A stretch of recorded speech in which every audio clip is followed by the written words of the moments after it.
So we're reaching the mid 1990s in our season by season OHL History series 1994 1995. On the verge of expansion, but for this one, it's the 15th season under the OHL banner, 16 teams playing 66 games.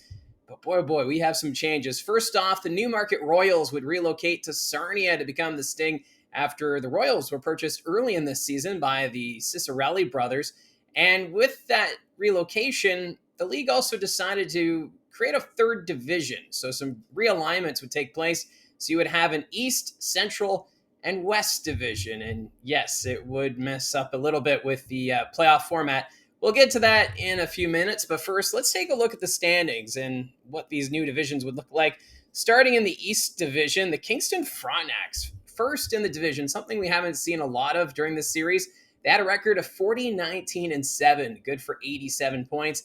Second in the division, Oshawa, the Generals, had a record of 40, 21, and 5, 85 points.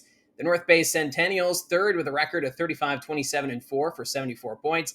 The Belleville Bulls, they were fourth, 32, 31, and 3 was their record for 67 points.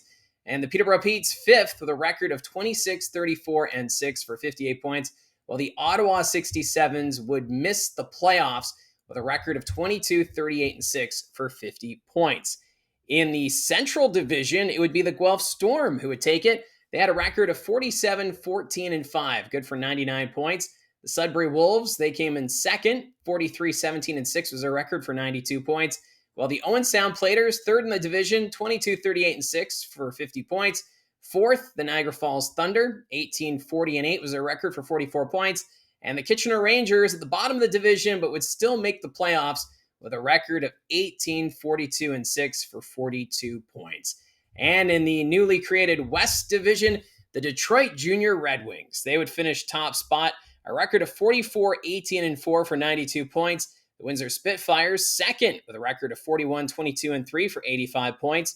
The Sarnia Sting in their first season, 24, 37, and 5 was their record for 53 points. The London Knights, they would get the final playoff position with a record of 18, 44, and 4 for 40 points. And the Sioux Greyhounds missing the postseason with a record of 17, 45, and 4 for 38 points. Now, just before this season got underway, the London Knights, they were sold to Doug Terry Sr., but he would pass away over the course of the summer. So Doug Terry Jr. took over and right away made some changes for this organization, starting off with the London Gardens. They would put in some new exits to bring the arena up to fire code standards, but would also rename the arena the Ice House, the London Ice House. And this is also the time they introduced a new logo known as the Spider Knight. Very controversial, as I know there's quite a few London Knight fans who are not too happy about this logo, especially with what they came from. But don't worry, it's not going to last long. But still, quite the change. The 90s was all about some unique logos, and the Greyhounds, they were also a team that rebranded, and this is a logo that wouldn't last long either. Fans really not happy about this change, and imagine seeing Joe Thornton wearing this uniform. This was also the time of the first NHL lockout, and with the Detroit Junior Red Wings, they were the only game in town at Joe Louis Arena, so they set a new CHL attendance record. Remember, they were playing at Joe Louis Arena at this point. They had 19,875 fans for a game against the Windsor Spitfires. That was back on February 5th, 1995. And that actually ended in a 5-5 tie. So quite the rivalry between Detroit and Windsor. And man, oh man, must have been quite the atmosphere at the Joe between the Junior Red Wings and the Spitfires that night. Now, your leading scorers for the 94-95 season, Mark Savard of the Oshawa Generals led the way. 43 goals, 96 assists, good for 139 points. David Ling from the Kingston Frontenacs, second in scoring with 61 goals, 74 assists, 135 points. Bill Bowler of the Windsor Spitfires, third with 33 goals, 102 assists, 135 points. Jeff O'Neill, the Guelph Storm, 43 goals, 81 assists, 124 points.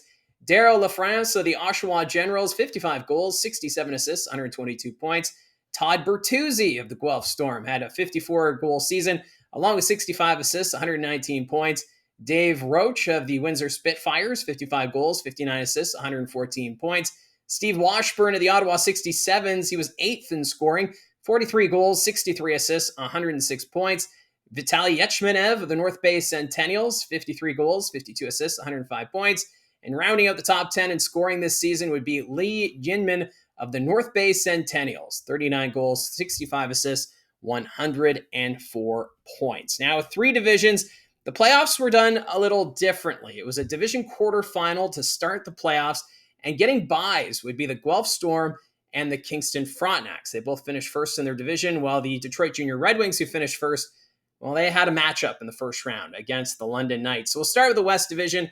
The London Knights would be swept by the Detroit Junior Red Wings, while the Windsor Spitfires completing the series sweep of the Sarnia Sting. Now in the Central Division, the Sudbury Wolves, they took care of business, taking out the Kitchener Rangers in 5 games, while the Owen Sound Platers, they needed 6 games to eliminate the Niagara Falls Thunder. And in the East Division bracket, we would see the Peterborough Petes, they would upset the Oshawa Generals in 7 games. What an upset there from the Petes. And in the other matchup in the East, the Belleville Bulls upsetting the North Bay Centennials in 6 games. In the quarterfinal, we would get the Guelph Storm sweeping the Owen Sound Platers, while the Belleville Bulls, they take out the Kingston Frontenacs in 7 games. So the Frontenacs getting the bye in the first round and only to be defeated by Belleville in the second. Also, the Sudbury Wolves, they would take care of the Windsor Spitfires in 6 games, while the Detroit Junior Red Wings complete the series sweep of the Peterborough Petes. In the semifinal, we would have the Guelph Storm taking on the Belleville Bulls, and the Storm, they would cruise to a 4-0 sweep in that series, while the Detroit Junior Red Wings, they would need 7 games to take out the Sudbury Wolves. This is the furthest we've seen Sudbury in the OHL playoffs. So close to going to the OHL final for the first time. But it would be the Guelph Storm against the Detroit Junior Red Wings for the J. Ross Robertson Cup. And for the first time in OHL history, a U.S.-based team would win the championship. It'd be the Red Wings over the Guelph Storm in 6 games. So for the Red Wings, they would go to the 1995 Memorial Cup, which was being held in Kamloops. The Blazers were the host. And the runner-up, the Brandon Wheat Kings, they were included along with the Hull Olympique of the QMJHL.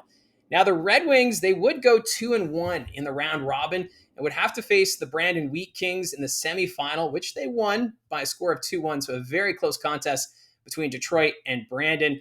But in the final, there was just no stopping the Kamloops Blazers. They would win 8-2, and this would be Kamloops' 2nd straight Memorial Cup. And remember, with the strike at the time, the Detroit Junior Red Wings were becoming quite popular among fans in the state of Michigan, and it was just a time where we started seeing a lot of growth when it came to junior hockey. But don't worry, there's going to be a whole shift with Mike Ilitch and company coming up in the next couple of videos. But still, great to see the Detroit Junior Red Wings having some success early on in their time in the Ontario Hockey League. Now, looking at some of the award winners from that season, no surprise, really. The Red Tilson Trophy, it went to David Ling, but Mark Savard winning the Eddie Powers Memorial Trophy. Craig Hartsburg, he was with the Guelph Storm at this time. He would win the Matt Layden Trophy. David Ling winning the Jim Mahan Memorial Trophy. The Max Comiskey Trophy would go to Brian Berard of the Detroit Junior Red Wings. The Goaltender of the Year, Tyler Moss of the Kingston Frontenacs. Winning the Dave Pinkney Trophy would be Mark MacArthur and Andy Adams of the Guelph Storm. Mike Kelly would be the Executive of the Year. He was also with the Guelph Storm. The M's Family Award went to Brian Berard of the Detroit Junior Red Wings. He had a huge season for them. And the Leo Lalonde Memorial Trophy went to Bill Bowler of the Windsor Spitfires. So just a few of the names to mention when it comes to the OHL awards in the 94-95 season. But the league continues to evolve and change, and we're about to see this league grow going into the 1995-96 season, and that, of course, will be the next video in this series. So if you're enjoying this series, be sure to hit subscribe so you're notified as the series continues through the OHL offseason.